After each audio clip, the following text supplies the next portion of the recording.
हरि ओम. चिंतन. प्रवचन क्रमांक 55.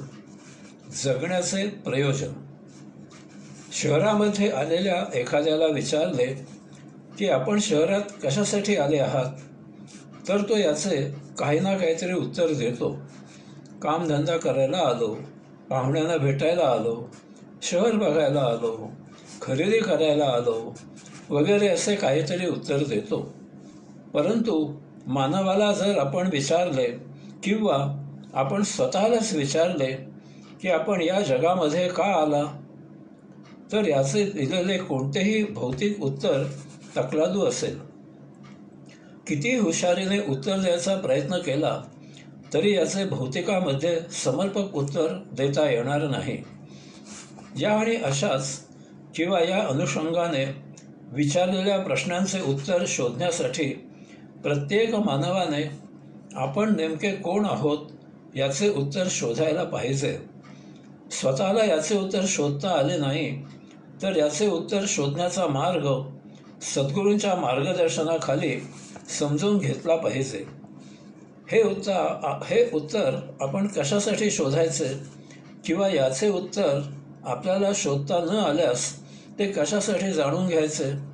कारण आपण कोण आहोत, आपण या जगात कशासाठी आलो आहोत किंवा या आणि अशाच प्रश्नांचे उत्तर जाणल्याशिवाय येथे जगणे अशक्य आहे. म्हणजे आपण सुखदुःखात जगू शकतो आणि तसे आपण आत्ताही जगतच आहोत, परंतु स्वतः कोण आहोत हे जाणल्याशिवाय आपण निखळ, निर्लेप, निर्मळ आनंदात जगू शकणार नाही. कोणाला विचारावे की आपण कोण आहात, तर तो सांगतो, मी अफलातून नगरीमधील बाळकोमांचा मुलगा बाळू आहे. मी इंजिनियर आहे, डॉक्टर, अकाउंटंट, वकील, कलावंत, कारखानदार, राजकारणी, मॅनेजर, दुकानदार, नोकर, पुरोहित, योगगुरू किंवा असेच काही आहे. आता काय करावं? ही त्याच्या घराण्याची, वास्तव्याची, शिक्षणाची, व्यवसायाची वगैरे ओळख असून ती त्याच्या या जन्मेच्या देहाची ओळख आहे हे त्याच्या लक्षातच येत नाही. ही बाह्य ओळखही महाविलक्षण आहे. कोणी विद्याविभूषित असला तर तो त्याच्या विद्येचा अहंकार बाळगून असतो. कोणी व्यवसाय करत असला तर त्याला त्याच्या नित्य गल्ल्याचा गर्व असतो. कोणी नोकरी करत असला तर तो त्याच्या हुद्द्याची मिजाज बाळगून असतो. कोणी राजकारणी असला तर तो त्याच्या सत्तेच्या गुरमीत असतो. कोणी श्रीमंत असला तर तो त्याच्या पैशांच्या मस्तीत असतो. कोणी योगगुरू असला तर तो त्याच्या शिष्यांच्या संख्येचा ताठा मिरवीत असतो. कोणी स्वतःचे आडनाव सांगून तो त्याच्या घराण्याचा जाज्वल्य अभिमान बाळगून असतो. कोणी कलावंत असला तर तो स्वतःच्याच नादात जगापासून दूर त्याच्या कलेत हरवून रममाण राहतो. कोणी पुरोहित असला तर तो स्वतःला प्रत्यक्ष ब्रह्म समजून बाकीच्यांना तुच्छ समजून हवेत तरंगत असतो. याचा अर्थ इतकाच आहे की ही आपली जी ओळख देहाच्या बाह्यभागी आहे ती आपली तात्पुरती या जन्मींची ओळख आहे. ही आपणच आपली ओळख निर्माण केलेली आहे किंवा ती एकमेकांना करून दिलेली ओळख आहे. ही ओळख बाकीच्यांनी मान्य केली तरच आहे, नाहीतर आपल्याला कोणीही विचारत नाही. ही ओळख पुढील जन्मी पूर्ण बदलून जाणार आहे. प्रत्येक देहागणिक, प्रत्येक जन्मागणिक आपली बाह्य ओळख निराळी असणार आहे. यामुळे आपली ही ओळख मिथ्या, भ्रामक, मायावी, तात्पुरती असून ती आपल्याला भौतिकात कायम रुतवून ठेवणारी आहे. यास्तव जर आपल्याला आपली सत्य, शाश्वत ओळख हवी असेल तर आपल्याला आपल्या देहाच्या अलीकडे, देहाच्या आत अंतःकरणामध्ये उतरावं लागेल. येथे एकमेव आपल्या स्वतःशिवाय अन्य कोणीही प्रवेश करू शकत नाही. तेथे कसल्याही बाह्य भागावरील सहभागाशिवाय, सहाय्याविना आपल्याला आपली ओळख होते आणि म्हणून अशा प्रकारे झालेली ही आपली ओळख अढळ, सत्य, शाश्वत असते. आपली ही ओळख आपल्याला मुक्तीची यात्रा घडविते. हेच जीवनाचे प्रयोजन आहे. देह प्रतिजन्मी मरण पावून पुन्हा धारण करावा लागतो. जसे कपडा वापरून जीर्ण झाला की नवीन शिवावा लागतो, यामुळे आपण अमुक कपडा म्हणजे मी असे म्हणू शकत नाही. तसेच तात्पुरत्या एका जन्मीची ओळख आपली असू शकत नाही. बालपणापासून अनेक कपडे परिधान केले जातात. त्याचप्रमाणे प्रत्येक आयुष्यात अमुक्तावस्थेत भिन्न भिन्न देह धारण केले जातात. ती आपली ओळख नाही. जसे वेगवेगळे कपडे वापरणारा कोणी स्वतः निराळा असतो, तसेच भिन्न देह धारण करणारा कोणी स्वतः निराळा असतो. ते आपण आहोत. प्रतिजन्मी नवीन देह धारण करणारे चैतन्य, आत्मा, अंशात्मा आपण आहोत. आपण देहावर कपडा घातला की देह कपड्याच्या आत बंद होतो. याचप्रमाणे देह धारण केला की आपण चैतन्यमय आत्मा देहाच्या आत बंद होतो. यामुळे आपण दृश्य, गोचर, व्यक्त नाही.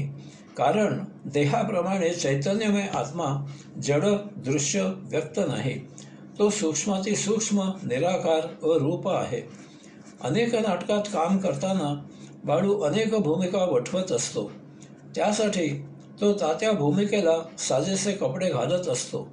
यामुळे जर आपल्याला बाळूचे व्यक्तिगत सत्य ओळख करून घ्यायची असली तर आपल्याला बाळूचे भूमिकेचे काम संपल्यावर, त्या भूमिकेसाठी परिधान केलेले कपडे बदलल्यावर त्याला खाजगीत भेटावे लागते. तेथे बाळूची खाजगी सत्य ओळख होते. अभिनय करत असलेल्या भूमिकेचा कैफ बाळगून वैयक्तिक आयुष्यात वर्तन करता येत नाही. पुलंनी बिगील मॅट्रिक या लेखात लिहिले आहे, मी शिवाजीचे काम करून बक्षीस मिळविले. दुसऱ्याच दिवशी इतिहासाचे परचुरे मास्तर अत्यंत खडूसपणे म्हणाले, अहो गो ब्राह्मण प्रतिपालक, 7व्या हेनरीने काय केले? 8व्या हेनरीला जन्म दिला. मी छत्रपतींचे गांभीर्य चेहऱ्यावर ठेवूनच उत्तर दिले. गॅदरिंगमधल्या नाटकातल्या जिरे टोपाचा आणि भवानी तलवारीचा कैफ उतरला नव्हता. मास्तर म्हणाले, असं काय पाटला, मार महाराजांच्या थोबाडीत. पाटील कशाला चान्स सोडेल? असत्य, भ्रामक, मायावी आयुष्यामधून दूर झाल्यावर आपल्याला सत्य जीवनाची जाणीव होते. तेथे आत्मदर्शन शक्य आहे. नाटकामध्ये राजाची भूमिका करणारा नाटक झाल्यावर ते भरजरीचे कपडे बदलून पायजमा, शर्ट घालून घरी जाण्यासाठी बसच्या रांगेत उभा राहतो किंवा राईस प्लेट खायला खानावळीत जातो. तेच त्याचे सत्य जीवन आहे. भौतिक आयुष्य बेगडी, भ्रामक, मायावी आहे. त्यामध्ये जो रमला तो येथे जन्ममृत्यू करत कायम अडकला. त्याला मानवी जीवनाचे प्रयोजन कळणे शक्य नाही. बाह्यभागे संतपण पाहिजे आणि खाजगी आयुष्यात मनसोक्त उपभोग पाहिजे.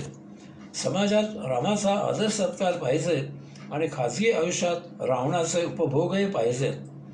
अध्यात्मामध्ये हे असे दोन्ही दगडावर पाय ठेवता येत नाहीत.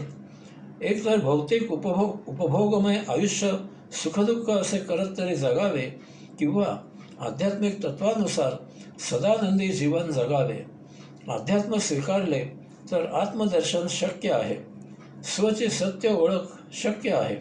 स्वचा सत्य परिचय झाल्याशिवाय जीवनानंद मिळणे शक्य नाही. देहधर्मापुरतेच भौतिक आयुष्य आहे. बाकी संपूर्ण जीवन हे आत्मपरिचय, स्वपरिचय आणि त्या योगे मुक्ती यासाठी आहे. सकाळची वेळ होती.